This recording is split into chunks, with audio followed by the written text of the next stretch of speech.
Tamin'ny alalan'ny fampirantiana ireo sary nanamarika ny famaranana ny ady lehibe voalohany no nentina nankalazana ny famaranana ny ady lehibe voalohany tamin'ity taona ity toy izao ny akon'izay. Fampirantiana sary mirakitra tantara nentina indrindra fanomezam-boninahitra ireo tirahery malagasy nandray anjara tamin'ny ady lehibe voalohany no nosokafana tamin'ny fomba ofisialy androany maraina tao amin'ny lapan'ny tanàna Analakely. Hetsika izay ahafahana mampita amin'ny taranaka faramandimby ny tantara hoy ny Premier Ministre Roger izay nanome voninahitra ity lanonana ity. Mahazava-dehibe azy dia voalohany indrindra ao anatin'ny tantarantsika izao zao. Tsy maintsy ho fantatra inona ny tantara na ona fotsy na mainty na inona ny tantara dia tsy maintsy fantarana aloha mba hatsiarovana azy ary mba hafantarana inona ny zavatra mety ary inona ny zavatra tsy mety da amin'ny tantara lasa iny.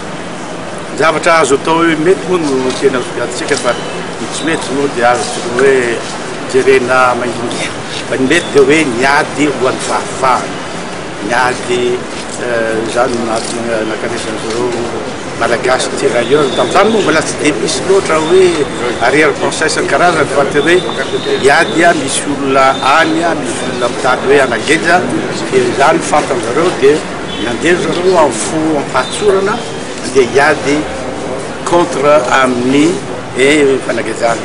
Ho an'ny Italen'ny arsivam-pirenena kosa dia manana lanjany manokana ity hetsika ity izay tsy hijanona eto Antananarivo ihany fa hitetany Madagasikara manontolo. Izy ity koa ty fampirantiana ity koa zany dia ao anatin'le fankalazana ny fahazato taona ny ady lehibe voalohany ka manomboka 4,7 ka hatramin'ny 7,4 dia ity zany anisan'ny voalohany tsy hoe voalohany anisany safady anisan'ny hetsika anankiray ao anatin'izay efa taona izay. Teny Anosy ihany koa dia nisy ny lanonana ara-miaramila izay nentina nankalazaina ity andro ny 21 Novambra ity izay nanatsarana ny ady lehibe voalohany izay naharitra efa taona. Tonga nanatrika izany lanonana izany ireo masovosy diplomaty avy amin'ny firenena frantsay, amerikanina, rosianina, norvegianina ary avy amin'ireo vondrona eoropeanina. Mariana fa ny 21 Novambra 2026 no nosoniavina ny fampitsarana ny ady lehibe voalohany tamin'ny 10 ora maraina tao Retonde ao Picardie any France adiny 9 taty aoriana izany hoe tamin'ny 11 ora atoandro tamin'ny daty io no niatra izany fanaovan-tsiny izany.